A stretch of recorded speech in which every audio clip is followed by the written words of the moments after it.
नमस्कार साथियों। आज के इस लेक्चर सीरीज में हम लोग रिस्पांस स्पेक्ट्रम एनालिसिस सैप 2000 में कैसे करते हैं इसको देखेंगे। उससे पहले हम लोग ये समझ लेते हैं कि रिस्पांस स्पेक्ट्रम मेथड होता क्या है। तो आइए हम लोग उसको समझने की कोशिश करते हैं। रिस्पांस स्पेक्ट्रम मेथड ये एक एक्चुअली डायनेमिक एनालिसिस होता है और इसको लीनियर डायनेमिक एनालिसिस करते हैं। एलडीए से भी बोला जाता है, linear dynamic analysis. Response spectrum analysis is used to evaluate dynamic effect of ground motion। जैसे कि अगर कोई अर्थक्वेक आ रहा है और उस अर्थक्वेक के कारण मेरी बिल्डिंग किस तरह का परफॉर्म कर रही है, हम उसी चीज को निकालते हैं। फाइनल हमारा टारगेट होता है बेस शेयर निकालने का और स्टोरी शेयर निकालने का, design lateral force each story पर क्या आ रहा है। In this method, the base share is calculated based on mass participation, mode participation, mass participation in each mode। और ये कैसे आएगा, तो टाइम पीरियड हम निकालते हैं, मॉडल एनालिसिस करते हैं, वहां से हमें वैल्यू मिलती है। उसके ऊपर मैंने एक वीडियो बना रखा है, मॉडल एनालिसिस कैसे करते हैं। एक लेक्चर सीरीज है, आप उस लेक्चर सीरीज को देख लीजिएगा, मैं उसका डिस्क्रिप्शन में लिंक डाल दूंगा। मोड पार्टिसिपेशन कि हर मोड में क्या क्या पार्टिसिपेशन, हर मोड का क्या पार्टिसिपेशन है। जैसे कि मान लीजिए कि एक मैं 3 स्टोरी बिल्डिंग ले लूं और इस 3 स्टोरी बिल्डिंग को, जैसे अगर ये मोड 1 में गया तो ये कुछ इस तरह से जाएगा, अगर यही मोड 2 में जा रहा है तो कुछ इस तरह से जाएगा, वाइब्रेट करेगा, और मोड 3 में जा रहा है तो ये कुछ इस तरह से वाइब्रेट करेगा। तो इसका टाइम पीरियड कुछ होगा T1, T2 और T3। इसको भी कैपिटल से लिख देता हूं। तो मोड 1 में सारा जो मास है वो पार्टिसिपेट नहीं करेगा। कितना मास पार्टिसिपेट किया उसके करस्पॉन्डिंग हम फाइनली कुछ कैलकुलेशन है उसके थ्रू बेस शेयर निकालते हैं फर्स्ट मोड का फाइनली, फिर बेस शेयर निकालते हैं सेकंड मोड का, जो मास पार्टिसिपेशन और मोस्ट मोड पार्टिसिपेशन उसके करस्पॉन्डिंग, और लास्ट में जो थर्ड मोड है उसके करस्पॉन्डिंग बेस शेयर निकालते हैं। और फिर इन तीनों का सम करते हैं। उस सम को करने के कुछ तरीके हैं जो आईएस 1893 2016 में दे रखा है। एक सीक्यूसी मेथड है, कंबाइंड क्वाड्रेटिक कॉम्बिनेशन, एक आरएसएस मेथड है, sum of square root of sum of square, और एक एब्सोल्यूट सम है।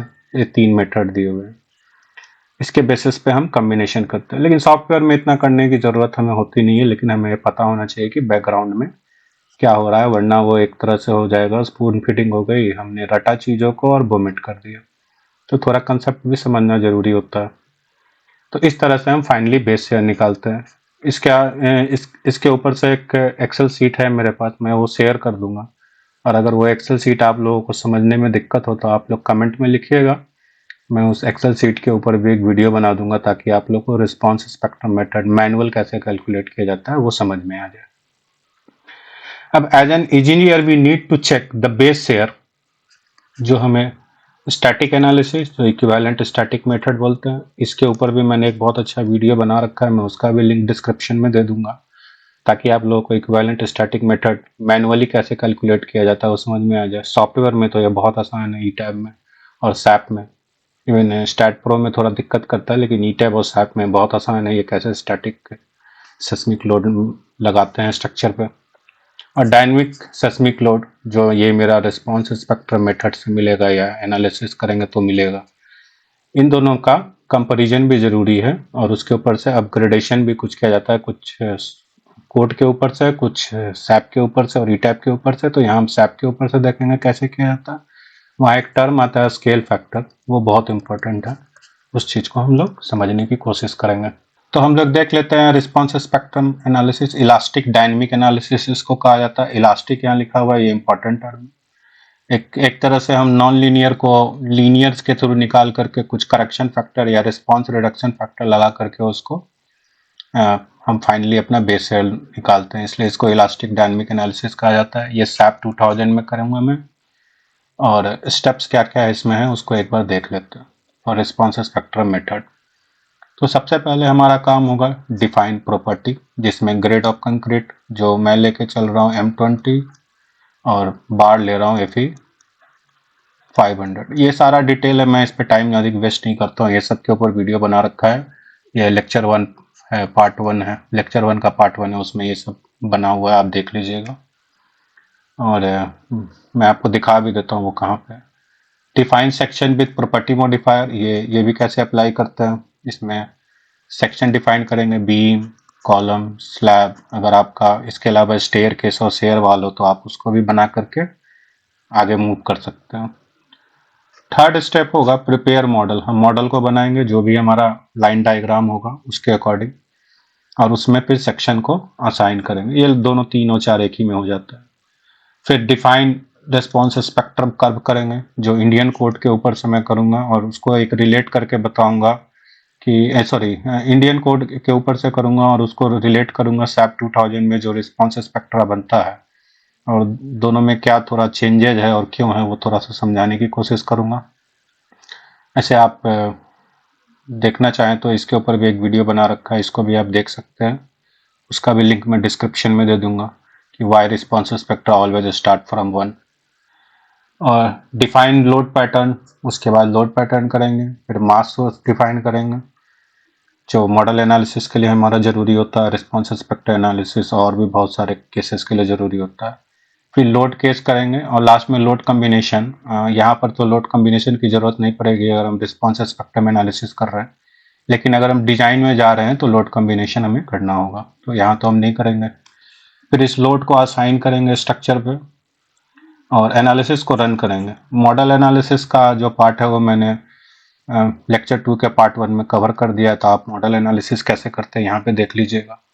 और ये जो 3 चीज़ है ये ऑलरेडी मैंने पार्ट 2 लेक्चर 1 के पार्ट 2 में कर दिया है, तो आप भी इसको देख लीजिएगा वरना वीडियो बहुत लंबा हो जाएगा। और लास्ट में कंपेयर करेंगे रिस्पॉन्स स्पेक्ट्रम मेथड और इक्विवेलेंट स्टैटिक मेथड के बेस शेयर को, और करेक्शन अप्लाई करेंगे अगर कुछ हमें करना होगा। तो वो स्केल फैक्टर यहीं पे आता है कि वो कैसे हमें अप्लाई करना है, एक तो कोड के ऊपर से होता है और एक सॉफ्टवेयर में कैसे करना है। तो इसको मैंने नाम दिया है लेक्चर 3 का पार्ट 1। हो सकता है ये 2 पार्ट बने और एक पार्ट बनेगा, तब तो कोई बात नहीं है। तो चलिए पहले हम अब सॉफ्टवेयर में चलते हैं, सॉफ्टवेयर डेमोन्स्ट्रेशन में ज़्यादा अच्छा रहेगा। चलिए 1 बाय 1 मैं आपको चीज़ें दिखाता हूँ तो वहाँ से सही रहेगा। ये सबसे पहला स्टेप जो है मेरा वो समझ लेते हैं, डिफाइन प्रॉपर्टी। तो आइए प्रॉपर्टी डिफाइन करते हैं। तो डिफाइन प्रॉपर्टी मैंने ऑलरेडी कर रखा है M20, और इसके ऊपर लेक्चर बना हुआ है तो मैं यहाँ टाइम नहीं दिखाऊंगा। मैं यहाँ लगाने की कोशिश करूँगा, जल्दी से जल्दी यहाँ से मूव करेंगे M20 और यहाँ पर HYSD 500 ले रहा हूँ, ये ठीक है। और उसके बाद मैं जो सेक्शन ले रहा हूँ वो सेक्शन ले रहा हूँ मैं फ्रेम सेक्शन, बीम 250 बाई 250 और कॉलम 350 बाई 350 mm का कॉलम ले रहा हूँ। और फिर डिफाइन में जाके एरिया सेक्शन जो ले रहा हूँ वो स्लैब ले रहा हूँ 100 mm का। अगर आप मॉडिफाई में जाएंगे तो आपको ये सारा चीज़ मिल जाएगा। आप वो बेटर है कि वो वीडियो देख लीजिए, नहीं तो ये बहुत लंबा हो जाएगा सीरीज। वो उस प्लेलिस्ट का मैं लिंक दे दूँगा, और वो है कहाँ पे मैं दिखा देता हूँ। यूट्यूब में अगर आप जाएंगे तो आपको इस यूट्यूब चैनल में जब जाएंगे, मेरे यूट्यूब चैनल में, तो ये प्लेलिस्ट को क्लिक कीजिएगा, होम पर आएगा प्लेलिस्ट को, तो इस वाले प्लेलिस्ट में आप जाइएगा SAP2000 linear to non linear, क्योंकि मैं इसमें पुश ओवर कर भी लास्ट में कवर करूंगा और हो सके तो टाइम हिस्ट्री भी, इसलिए मैंने नॉन लीनियर भी लिखा है। इस प्लेलिस्ट में आप देख लीजिए, पहला जो प्लेलिस्ट है linear to non linear complete road map, क्या क्या मैं इसमें बताने वाला हूँ। फिर दूसरा है मॉडलिंग और बिल्डिंग विद स्टिफनेस मॉडिफायर, कैसे मॉडल करते हैं बिल्डिंग को। फिर उसके इसमें वही है सारा मटेरियल ग्रेड सेक्शन वगैरह सब कुछ कैसे डिफाइन करके मॉडल करता है। फिर लोड टाइप, लोड केस और डिफिनेशन, इसमें सारा लोड टाइप, लोड केस है, dead, live, earthquake load, response spectra, linear gravity, non linear gravity, और कैसे करते हैं इसमें डिफाइन, ये देख लीजिएगा। फिर उसके बाद 4th नंबर पे है ये SAP2000 model analysis natural frequency mode से ये निकलता है, और ये हमें क्या बताता है, हेल्थ चेकअप के रूप में काम करता है, इसको भी आप लोग देख लीजिएगा। आइए अब अपने सॉफ्टवेयर डेमोन्स्ट्रेशन में चलते हैं। फिर मटेरियल, थर्ड स्टेप क्या है एक बार देख लिया जाए ताकि हम इधर उधर ना भटक जाए। प्रिपेयर मॉडल, तो मॉडल बनाने का तो आप लोग, और assign section two the model, ये सारा कुछ लेक्चर 1 पार्ट 1 में है, आप इसको ओवरकम कर लीजिएगा तो ज़्यादा अच्छा रहेगा, टाइम बचेगा। फिर इसके बाद स्टेप है डिफाइन रिस्पॉन्स स्पेक्ट्रा, और फिर उसके बाद लोड पैटर्न मास सोर्स के ऊपर है। तो पहले रिस्पॉन्स स्पेक्ट्रा कहाँ से डिफाइन होता है ये मैं आपको बता देता हूँ। डिफाइन फंक्शन रिस्पॉन्स स्पेक्ट्रा, यहाँ से आप इंडियन कोड सेलेक्ट कर लीजिएगा, आईएस 1893-2016 क्या करके ऐड न्यू फंक्शन में चले जाइएगा, और यहाँ पर आपको जो भी नाम देना है अपने अकॉर्डिंग दे दीजिएगा। ये फंक्शन डैम्पिंग रेशियो 5% की बात कर रहा है। सिस्मिक जोन यहाँ से सेलेक्ट कर लीजिएगा, मैंने यहाँ जोन 5 लिया है इसलिए जोन फैक्टर 0.36 है। इंपॉर्टेंस फैक्टर 1 ले रहा हूँ, जनरल बिल्डिंग ले रहा हूँ, सॉइल टाइप जो है मीडियम सॉइल ले रहा हूँ, और रिस्पॉन्स रिडक्शन 5 अप्लाई कर रहा हूँ। अब यहाँ पे कुछ चीज़ें हैं मैं आपको एक बार समझा देता हूँ और इसको इंडियन कोड से एक बार बता भी देता हूँ। ये जो आपका टाइम पीरियड है और इसके अकॉर्डिंग एक्सेलरेशन मिल रहा है, ये टाइम पीरियड एक्स एक्सिस पे है, और एक्सेलरेशन एक्चुअली एक्सेलरेशन नहीं है, एच है। एच क्या है मैं आपको बताता हूँ अभी, वो ज़्यादा अच्छा रहेगा, समझ में आ जाएगी चीज़ें। थोड़ा सा नेक्स्ट स्लाइड पे चलता हूँ फिर बैक हो जाऊँगा। यहाँ पे समझने की कोशिश कीजिएगा, ये बहुत इम्पोर्टेंट चीज़ है। अब ये जो रिस्पॉन्स स्पेक्ट्रा है ये कोड के ऊपर से आईएस 1893-2016 जो कोड है उसमें दिया हुआ है। इसमें ये आपका वाई एक्सिस है और ये एक्स एक्सिस है। तो ये जो actually S A by G नहीं हो करके S A by G upon Z होता है, ये ध्यान रखिएगा, ये हमेशा होता है, और ये टाइम पीरियड होता है। और ये एज जो निकालते हैं इसीलिए हम यहाँ पे जेड से मल्टीप्लाई करते हैं, एस ए बाई जी की वैल्यू यहाँ से उठाते हैं और जेड से मल्टीप्लाई करते हैं, और ये जेड जेड कट जाता है तो एस ए बाई जी बचता है। ये 2 जो है M C Z M C level का है। ये एक्चुअली जो ग्राफ है आपका मैक्सिमम कंसिडरेबल अर्थक्वेक लेवल का है ग्राफ, और इसको हमें डीबी लेवल में कन्वर्ट करना है, डिजाइन बेस अर्थक्वेक में, कि नहीं तो हमारा डिजाइन ओवर एस्टिमेटेड हो जाएगा, इसलिए ये 2 से डिवाइड किया हुआ। और एस ए बाई जी तो हम यहाँ से टाइम पीरियड के अकॉर्डिंग जो हमारा बिल्डिंग होगा उसके टाइम पीरियड के अकॉर्डिंग जो हम एस ए बाई जी की वैल्यू लेते हैं वो ले लेंगे। आई इंपॉर्टेंस फैक्टर है और आर रिस्पॉन्स रिडक्शन है, ये लगाते हैं ताकि हमारा जो ये इलास्टिक रिस्पॉन्स स्पेक्ट्रा, ये हमारा जो है इलास्टिक रिस्पॉन्स स्पेक्ट्रा, ये कन्वर्ट हो जाए इन इलास्टिक रिस्पॉन्स स्पेक्ट्रा में। और यही हमारा टेक्निक है कि हम लीनियर एनालिसिस करके भी नॉन लीनियर रिजल्ट को फाइंड आउट कर लेता है। अब ये जो सैप का आपका यूजर इंटरफेस है जिसमें से ये ग्राफ मिलता है, अभी मैंने दिखाया था, जोन डाल दिया और ये importance factor soil type 2 response reduction डाल दिया। अब ये जो ग्राफ मिलता है ये एच मिलता है, यहाँ पे S A by G upon Z मिलता है, और ये एच मिलता है, और ये मिलता है मेरा टाइम पीरियड के अकॉर्डिंग। अभी एस ए बाई एच मिलता है कि नहीं मिलता है इसको देख ले। तो यहाँ पे देखिए जो वैल्यू है, ये जो वैल्यू है आपकी, ये वैल्यू यहाँ दी हुई है 0 पे 0.36। तो आइए एक एज कैलकुलेट करके यहाँ पे देख लेते हैं। चलिए एज कैलकुलेट करते हैं इस टाइम पीरियड 0 के लिए। टाइम पीरियड 0 के लिए यहाँ पे एस ए बाई जी कितना है 1, तो एस ए बाई जी की वैल्यू 1 हो गई। और जोन 5 है तो जोन 5 में कितना हो गया 0.36 और अपॉन 2 हो गया, एस ए बाई जी मेरा 1 हो गया, और आई मेरा हो गया इंपॉर्टेंस फैक्टर जनरल बिल्डिंग के लिए 1 लेते हैं, और आर मेरा 5। तो ये वैल्यू देखिए 0.036 आ गई। अब ये इसके साथ मैच कर रही है, इसका मतलब है कि ये एज की वैल्यू है। अगर अभी भी डाउट है तो दूसरी वैल्यू ले लेते हैं। यहाँ पे देखिए इस पॉइंट पे जो वैल्यू है, नेक्स्ट वैल्यू 0.1 पे 0.09 है इस पॉइंट पे। तो यहाँ पे जो टाइम पीरियड है इसके according S A by G put कीजिए, जेड हो गया कितना, जेड तो वही रह गया जोन 5 के लिए 0.36, और 2 से डिवाइड कर दिया, और यहाँ पे एस ए बाई जी की वैल्यू हो गई 2.5, और फिर उसके बाद डिवाइडेड बाय 1.5। अब आप इसको करके देखिए कितना आ जाएगा 10 और 0.036 मल्टीप्लाई बाय 2.5, लगभग कितना हो जाएगा 7.2, 72 और 72 का आधा 18, 72 और 18 90, तो 0.09। तो ये देखिए 0.09। तो इसका मतलब है कि ये एज की वैल्यू देता है, ये हमेशा ध्यान रखिएगा और हमें इसके ऊपर से चलना। देखिए मैं इसलिए बता रहा हूँ ताकि आप लोगों को कंसेप्ट समझ में आए। वरना रट्टा हो जाएगा, थोड़ा वीडियो लंबा हो जाएगा, लेकिन उससे क्या होगा, समझ में तो चीजें आएंगी। यही है, यही ग्राफ है, ये एज की वैल्यू देता है और ये टी की वैल्यू देता है जब हम यहाँ वैल्यू सारा पुट करेंगे। और ये जो ग्राफ बना आपका, ये इलास्टिक रिस्पॉन्स स्पेक्ट्रा मिलता है, जिसमें कि हमने सब कुछ लगा रखा है और डीबी लेवल पे मिलता है, ये ध्यान रखिएगा। आईएस कोड का जो हमें रिस्पॉन्स स्पेक्ट्रा मिल रहा है, ये एमसी लेवल का रिस्पॉन्स स्पेक्ट्रा मिल रहा है और इलास्टिक रिस्पॉन्स स्पेक्ट्रा मिल रहा है, बहुत अंतर है। चीजों को समझ लीजिए, जिंदगी भर काम आएगा। यहाँ से रिस्पॉन्स स्पेक्ट्रा डिफाइन कर जगह मैं कैंसिल कर देता हूँ, ऑलरेडी मेरा डिफाइन है। फिर नेक्स्ट स्टेप क्या है ये देख लेते हैं। Define response spectra, define load pattern. अब लोड पैटर्न में हमारा डेड लोड, लाइव लोड और अर्थक्वेक लोड आएगा। चलिए उसको भी कर लेते हैं एक बार। इसी स्टेप को फॉलो कीजिएगा, कहीं भी कोई दिक्कत नहीं आएगा। Define load pattern. अब ये डेड लोड है तो मैं डेड लोड सिर्फ स्ट्रक्चरल डेड लोड ले रहा हूँ और कोई भी ब्रिक वॉल या फ्लोर फिनिश नहीं ले रहा हूँ, इसलिए इसको मैंने 10% से बढ़ा दिया। एक्चुअली ये शॉर्ट ट्रिक होता है या लेजी ट्रिक होता है काम करने का। और लाइव लोड मैं अप्लाई कर रहा हूँ 4 किलो न्यूटन का हर स्लैब पे। यहाँ पे अभी नहीं आएगा, यहाँ से अगर मैं दिखाऊं तो अब वो सारा आप उस वीडियो में देख लीजिएगा कैसे करते हैं।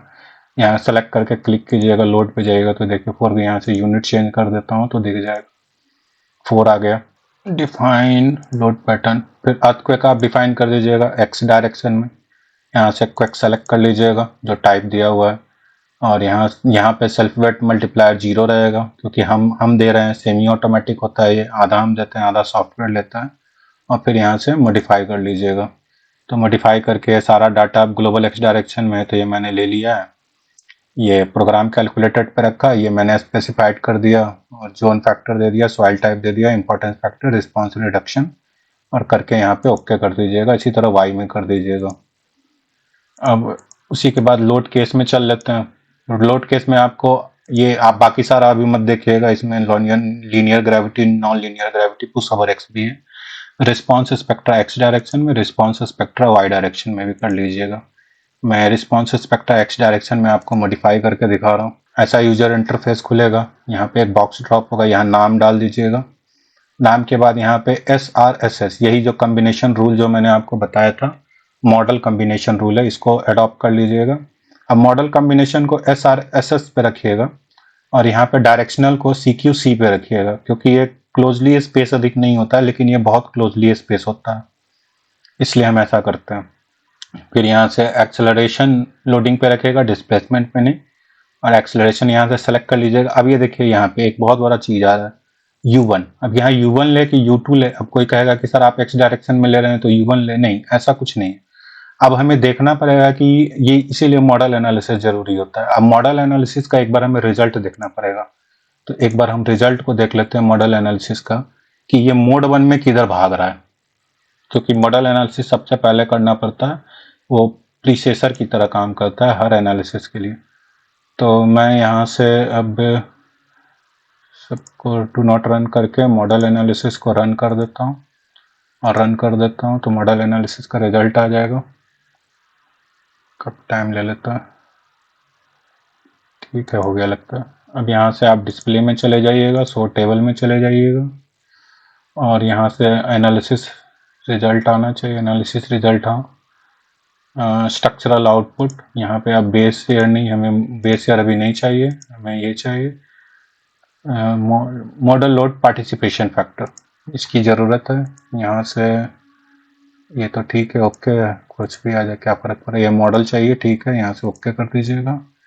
अब यहाँ पे देखिए, अरे ये गलत आ गया, रेशियो ये नहीं चाहिए, display, show table, mass participation चाहिए, जल्दी जल्दी में सब गड़बड़ हो जाता है। Model load participation, model period and frequency, model participation factor, model mass ratio, sorry ये चाहिए था। तो यहाँ पे देखिए ये आ गया। अब मोड 1 मेरा जा रहा है एक्स डायरेक्शन में, ये क्लियर कर रहा है 83% कंट्रीब्यूशन है एक्स डायरेक्शन में। तो अब वहां पे हम U1 डालेंगे। अगर यही मान लीजिए कि मोड 1 चला जाता वाई डायरेक्शन में, या ये स्टेप नंबर है एक्चुअली, ये है नहीं स्टेप नंबर, स्टेप 1 चला जाता आपका वाई डायरेक्शन में, तो हमें वहां पे U2 लेना पड़ता और वहां पे UX को यूएक्स यहाँ पे आता, फिर यूएक्स को सेकंड डालना पड़ता और U1 को फर्स्ट डालना पड़ता। और इसको एक तरह से और भी देख सकते हैं, इसका एनिमेशन करके देख सकते हैं, उससे भी हमें पता चल जाएगा। यहाँ पर हम मॉडल सेलेक्ट करके मोड नंबर दे करके अप्लाई करेंगे तो ये देखिए ये किस में गया, एक्स डायरेक्शन में। अगर अभी भी नहीं समझे तो यहाँ से स्टार्ट एनिमेशन कर लीजिएगा, एक्स डायरेक्शन में मूव कर रहा है, इसलिए वहां पे हम 1 लेंगे। ये चीज है थोड़ा सा समझने की चीज थी, इसलिए मैंने बता दिया ताकि आप लोगों को समझ जाए।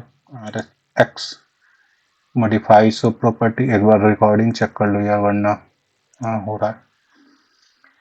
ठीक है, अब ये ठीक है, ये मेरा क्लियर होगा कि एक्स डायरेक्शन जो है ये U1 के साथ मर्ज, और यहाँ से रिस्पॉन्स स्पेक्ट्रा मैंने सेलेक्ट कर लिया जो डिफाइन किया था। अब ये स्केल फैक्टर क्या डालना है, यहाँ मैंने 9810 लिखा है।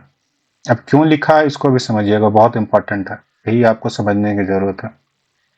एक तो ये जी की वैल्यू ले रहा है, अब जी की वैल्यू ये किलो न्यूटन mm पर सेकंड में ले रहा है। क्यों? क्योंकि यहाँ पे यूनिट मेरा जो है mm में, अगर मीटर में होता तो 9.81 देते हैं। आप यहाँ से यूनिट चेंज करेंगे तो, और इसको यहाँ पे 9.81 दे सकते हैं। अब एक चीज आपको समझना है कि जी से ही क्यों मल्टीप्लाई करते हैं, तो ये समझने की कोशिश कीजिएगा। ये जो रिस्पॉन्स स्पेक्ट्रा है, ये जो फॉर्मूला है, कहाँ गया, ये जो आपका निकल के आया यहाँ पे समझिएगा, ये जो एच निकल के आया, एच जो है आपका यूनिटलेस है। क्यों? क्योंकि जेड यूनिटलेस है, टू यूनिटलेस है, ऐसे आपका एक्सेलरेशन यूनिट में, अगर मीटर में ले रहे हैं तो मीटर पर सेकंड में, जी भी मीटर सेकंड पर सेकंड में, तो ये कट गया, तो ये आई यूनिटलेस है, आर यूनिटलेस है। अब ये एच को हमको जी यूनिट में लेके आना है, तो यहाँ पे हम इसको जी से मल्टीप्लाई करेंगे तभी जी कटेगा और ये एक्सेलरेशन में कन्वर्ट होगा। ये अभी एच की वैल्यू दे रहा है, इसको एसए में कन्वर्ट करना है। बेसिकली एसए में जब कन्वर्ट करना है, मतलब जो ग्राउंड रिस्पॉन्स आ रहा है एक्सेलरेशन के रूप में, उसमें कन्वर्ट करना है, इसलिए हम वहां पे स्केल फैक्टर 9.81 लगा रहे हैं या 9810 लगा रहे हैं। इसको समझने की थोड़ा सा जरूरत थी, इसलिए मैंने बता दिया, इसलिए यहाँ पे ये लगाया जाता है। और इसके बाद आप यहाँ मैंने बता ही दिया, इसेंट्रिसिटी आपको रखनी है। डायफ्राग्राम अगर आप अप्लाई कर रहे हैं तो ठीक है, मैंने नहीं कर रहा हूँ डायफ्राग्राम अप्लाई, मेरी नॉर्मल बिल्डिंग है और उस तरह का स्लैब है नहीं कि वो डायफ्राग्राम की तरह एक्ट करे। और फिर उसके बाद और कुछ तो है नहीं यहाँ पे। मॉडल डैम्पिंग ऑलरेडी 5% ले रहे हैं, क्योंकि मेरे पास अलग अलग मोड का है नहीं डैम्पिंग। अगर अलग अलग मोड का होता तो यहाँ पे चेंज करके लेते हैं, वो एक्सपेरिमेंट से मिलता है, वो डाटा है नहीं, इसलिए यहाँ मैं 5% ले रहा हूँ जो आरसीसी बिल्डिंग के लिए लिया जाता है। फिर इसको ओके कर दीजिएगा। इसी तरह वाई में कर दीजिएगा। वाई में जब आप कीजिएगा तो ये ध्यान रखिएगा कि 12 बाकी सारा पैरामीटर तो वही रहेगा, लेकिन यहाँ पे जो U2 की यहाँ पे जो एक्सेलरेशन की वैल्यू है ये U2 हो जाएगी। अब आपको समझ में आ रहा होगा कि क्यों हो जाएगी, ये बहुत जरूरी था।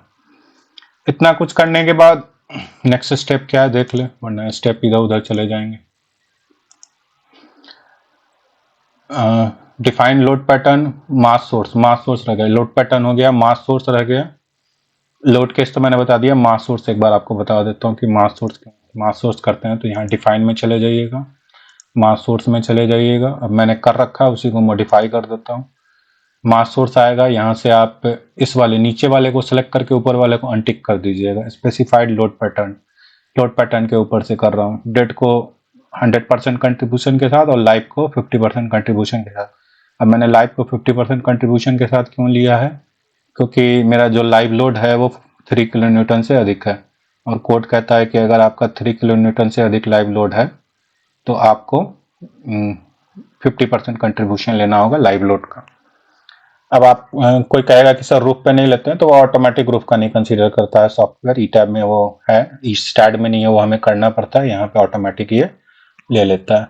और यहाँ नाम दे दीजिएगा जो भी नाम डालना हो, और नाम देने के बाद यहाँ पर आप सेलेक्ट कर लीजिएगा जो नाम डालिएगा उसको, वरना वो बाय डिफॉल्ट कोई और लेने लगेगा।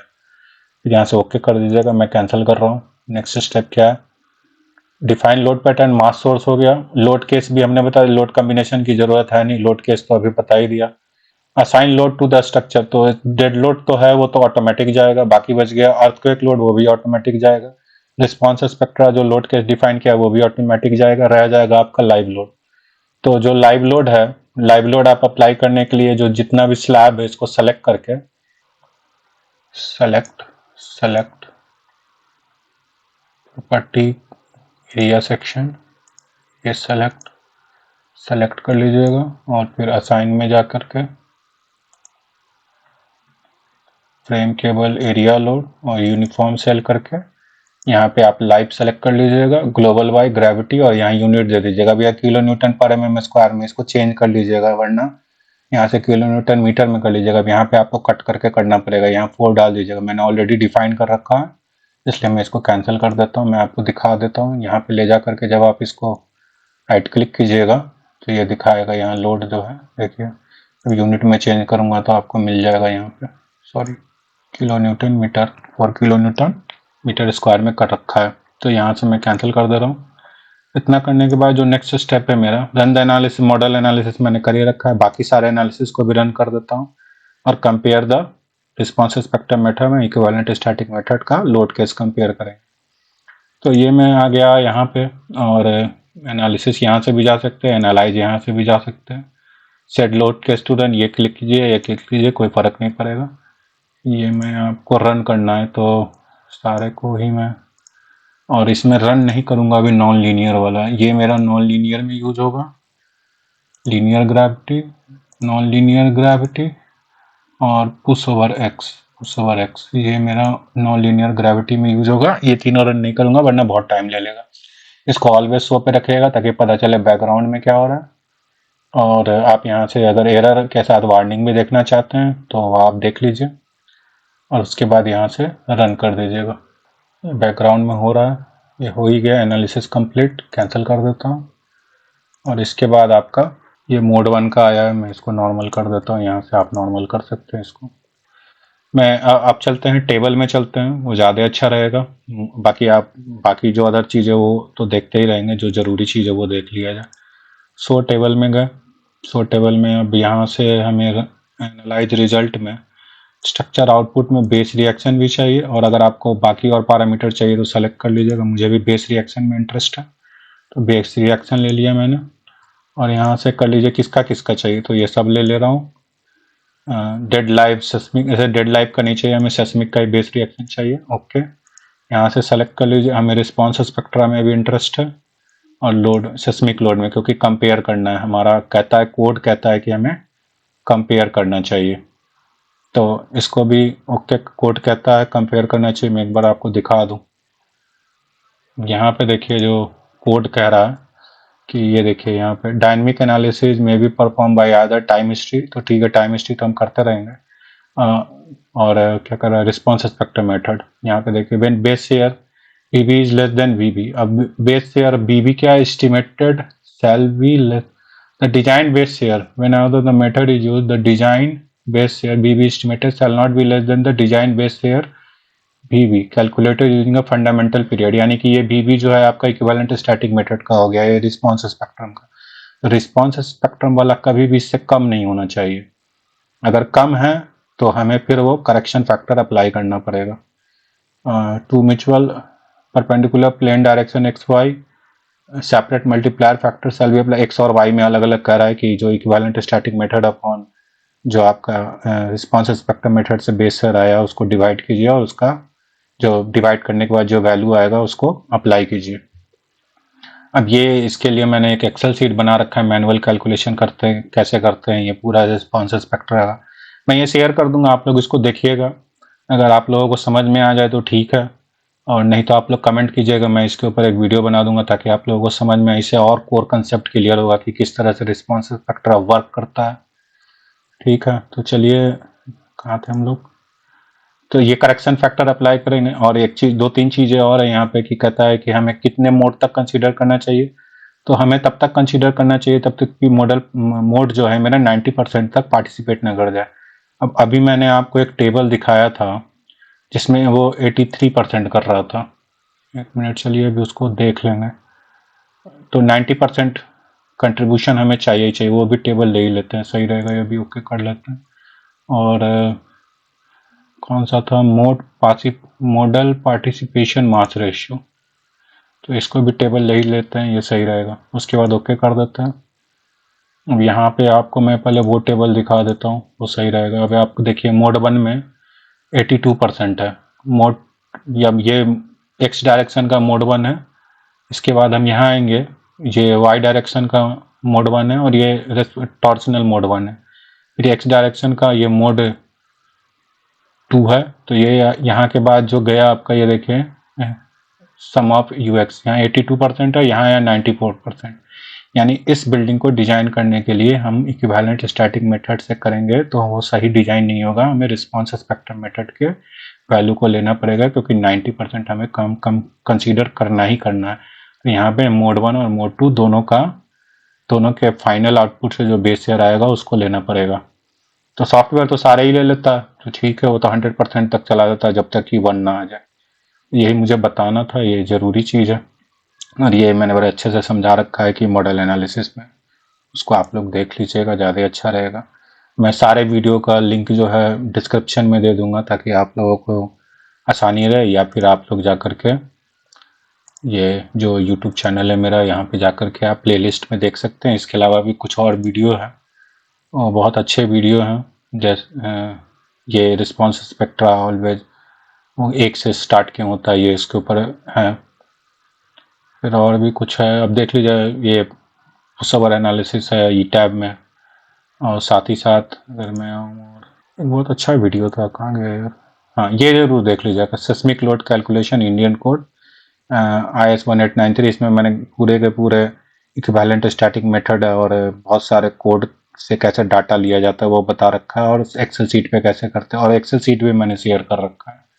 तो वो सब आप लोग देख लीजिएगा, सही रहेगा। और चैनल को सब्सक्राइब कर दीजिएगा, अभी 1 महीना ही हुआ है चैनल बनाए हुए, 159-49 ही सब्सक्राइबर हैं। तो आप लोगों की अभी तक बहुत कृपा है, और कृपा कीजिए ताकि मैं और अच्छे अच्छे कंटेंट बनाऊं, बूस्टअप रहूं, एनर्जी आती है अंदर से, सब्सक्राइबर बढ़ते हैं। तो हमारा कहाँ तक हो गया काम, सारा हो गया, ये सारा चीज़ तो हो ही गया। रिस्पॉन्स स्पेक्ट्रा जो है हम कोड से लेते हैं, जो मैंने अभी दिखाया था ये वाला, यहाँ के कोड से ले लिया, या फिर हम ये जो सॉफ्टवेयर दे रहा है वहाँ से ले लेते हैं, और लेने के बाद या फिर साइट स्पेसिफिकेशन के थ्रू हम बनाते हैं। ये तो हो ही गया, इसमें तो कुछ है नहीं खास। ये नेचुरल मॉडल, ये मॉडल एनालिसिस की बात कर रहा है, ये हमें करना ही करना है, उसके बाद ही हम आगे बढ़ सकते हैं। देखिए 90% दे रहा है, और ये करेक्शन फैक्टर है। चलिए आ जाइए सॉफ्टवेयर में, आ जाइए, डिस्प्ले में चलते हैं। हमारा एनालिसिस हो चुका है सो टेबल में। सो टेबल तो हमने कर लिया था ना, फिर से कर लेते हैं, ओके कर लेते हैं। ये बेस रिएक्शन की बात करें, आप यहाँ से इसको एक्सेल सीट में भी ले जा सकते हैं, टू एक्सेल, ये एक्सेल में यहाँ ओपन हो जाएगा। ये देखिए एक्सेल में ओपन हो गया, एक्सेल में क्लिक करिए, ज़्यादा समझना आसान है। अब इसी टेबल को मैंने बना रखा है, ये देखिए एक्स डायरेक्शन और वाई डायरेक्शन का हमें काम है, बाकी का काम है नहीं। इसको मैंने पीपीटी में भी बना रखा है, तो आपको समझ में आसानी से आएगा, तो मैं उस पर ही चल लेता हूँ। ये देखिए seismic load x direction, response spectra x direction. अब ये लीनियर स्टैटिक किया हुआ है, ग्लोबल एक्स डायरेक्शन। अब माइनस प्लस अभी मत देखिएगा, मॉड वैल्यू लेके चलिएगा, 130.81 है इक्विवेलेंट स्टैटिक मेथड से। ये किससे आया, इक्विवेलेंट स्टैटिक मेथड से। और ये एक्स डायरेक्शन में आया मेरा रिस्पॉन्स स्पेक्ट्रम मेथड से 112.537। तो यहाँ करेक्शन फैक्टर अप्लाई होगा। अगर कोड के ऊपर से करेंगे तो हमारा करेक्शन फैक्टर अप्लाई होगा 130/112, और यही जो ये जो वैल्यू आएगी ये फिर मल्टीप्लाई हो जाएगी 112.537 में। ये कोड के ऊपर से अगर हम मैनुअल कैलकुलेशन कर रहे हैं तो, और सॉफ्टवेयर के लिए करना है तो सिंपल है, 130/112 इंटू 9810, अगर मेरा एक्सेलरेशन का यूनिट है mm पर सेकंड स्क्वायर, और पर सेकंड में। इसी तरह वाई में देखिए, वाई में हमें ये करना पड़ेगा करेक्शन फैक्टर। यहाँ पे अगर सॉफ्टवेयर की बात कर रहा हूँ, अभी मैं कोड की बात नहीं कर रहा।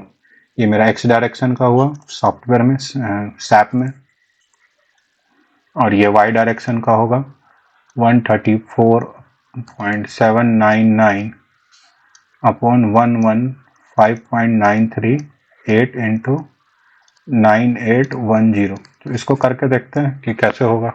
तो चलिए अब करेक्शन फैक्टर अप्लाई करते हैं सैप में जा करके। ये इस टेबल का काम हो गया। मॉडल को अनलॉक कीजिएगा, ओके कीजिएगा, फिर डिफाइन में जाइएगा, लोड केस में RX में मॉडिफाई में जाइएगा। मॉडिफाई में जाने के बाद अब यहाँ जो फैक्टर ये देखिए मीटर में हो गया है, तो वो इसलिए इसने ले लिया। अब इसको मल्टीप्लाई कर दीजिए, कितना था यहाँ पे मेरा 130.81 डिवाइडेड बाई 112, 130.81 डिवाइडेड बाई 112.57, 57 ही है ना, डिवाइडेड बाई 537, डिवाइडेड बाई 537। अब ये देखिए जो स्केल आ गया, स्केल आया तो इसको मॉडिफाई कर दीजिए, तो ये 11 पॉइंट जो स्केल आया 11.40 हो गया। ये एक्स डायरेक्शन में हुआ, तो इसको मैं ओके कर दे रहा हूँ। इसी तरह वाई में करेंगे मॉडिफाई। अब ये स्केल हो जाएगा इनटू कितना 134 है शायद, देख लेते हैं 134.799 इंटू 134.799 और डिवाइडेड बाई हो जाएगा ये 115.938, 115.938, 115.938, 115.938। ये आपको मॉडिफाई करना पड़ेगा। तो ये आ गया 11.40। यहाँ से ओके कर दीजिए, ओके कर दीजिए और यहाँ से फिर आप एनालाइज कर दीजिए, एनालिसिस ऑप्शन, यहाँ से रन एनालिसिस कर दीजिए और ये सीधा आपका सब वही सब सेलेक्ट है। ये रन एनालिसिस हो रहा है। तो इसके बाद ये एनालिसिस हुआ नहीं हुआ एक बार बैकग्राउंड में देख लें। Analysis complete. चलिए चलते हैं सॉफ्टवेयर में, टेबल को देख लें। फिर ये भाग गया। यहाँ से आप जब कीजिएगा तो अनडिफॉर्म शेप में आ जाएगा, डिस्प्ले में जाते हैं, शो टेबल में, और सब कुछ मेरा पैरामीटर तो सेलेक्ट है ही, कोई दिक्कत है नहीं। ठीक है, तो ओके कर देते हैं और अब यहाँ पे रिजल्ट देखेंगे। तो अब आप देखिए कि ये इक्विवेलेंट स्टैटिक मेथड का जो वैल्यू है, ये इक्विवेलेंट स्टैटिक मेथड और रिस्पॉन्स स्पेक्ट्रम मैच कर गया। ये मैच करना ही करना चाहिए, ये कोड कहता है। यूरो कोड कहता है कि नहीं, जो आपकी रिस्पॉन्स स्पेक्ट्रम की वैल्यू है उसके अकॉर्डिंग ही चलिए, लेकिन इंडियन कोड कहता है कि नहीं आपको करना पड़ेगा। तो इंडियन कोड के अकॉर्डिंग हमें डिजाइन करना है, तो हमें करना पड़ेगा। तो चलिए इस लेक्चर सीरीज को मैं यहीं पे एंड करता हूँ। एक बार देख लेता हूँ, कुछ रह गया हो तो बता दूंगा। नहीं, यहाँ पे तो सब कुछ हो ही गया, यहाँ पे भी हो गया। इसके अलावा भी अगर आप लोगों को कुछ क्वेश्चन हो तो आप लोग पूछ लीजिएगा। ये सब हो गया है, इसमें कुछ है नहीं। ठीक है, चलिए थैंक यू, और प्लीज़ चैनल को सब्सक्राइब कीजिए। सारे लिंक मैं डिस्क्रिप्शन में दे दूंगा, देखिए और प्लीज़ सब्सक्राइब कीजिए, तभी बूस्ट, यही हम लोगों के एनर्जी का माध्यम है, हमें एनर्जी इसी से मिलती है कि लाइक कीजिए, सब्सक्राइब कीजिए, तभी और अच्छे अच्छे वीडियो बनाने का मन करता है। नेक्स्ट लेक्चर में मैं कोशिश करूंगा कि पुश ओवर एनालिसिस बहुत जल्दी से जल्दी लाऊं, और वो push over analysis Indian code के ऊपर से बनाऊंगा। और ये मेरा दावा है कि ऐसा वीडियो आपको पूरे यूट्यूब पे इंडियन कोड के ऊपर से नहीं मिलेगा। और जो भी बीटेक एमटेक में नॉन लीनियर एनालिसिस या पीएचडी के इनिशियल स्टेज में करना चाहते हैं, उनको वो वीडियो बहुत हेल्प करेगा उनके रिसर्च प्रोजेक्ट में। गारंटी है कि 15 अगर आपको कोई प्रोजेक्ट मिलता है बीटेक एमटेक का, तो 1 महीने के अंदर आप उसको कर लीजिएगा। बस आप अपने टीचरों को मत बताइएगा, वरना काम बढ़ाते चल जाएंगे। ये तो गारंटी है कि 60 से 70 से 80% आपका काम 1 महीने के अंदर हो जाएगा, अगर आप लोग उस पुश ओवर एनालिसिस के वीडियो को देख लीजिएगा। और यहाँ भी आप लोग लीनियर एनालिसिस करना चाहते हैं, डायनेमिक एनालिसिस, तो ये सब कर सकते हैं। कोई दिक्कत हो तो कमेंट में पूछिए, और मैं एक्सेल शीट भी आप लोगों को अपलोड कर दूंगा इस रिस्पॉन्स स्पेक्ट्रम एनालिसिस का। एक बार देखिएगा, नहीं समझ में आए तो कमेंट कीजिएगा, मैं इसको बता दूंगा। चलिए थैंक यू वेरी मच।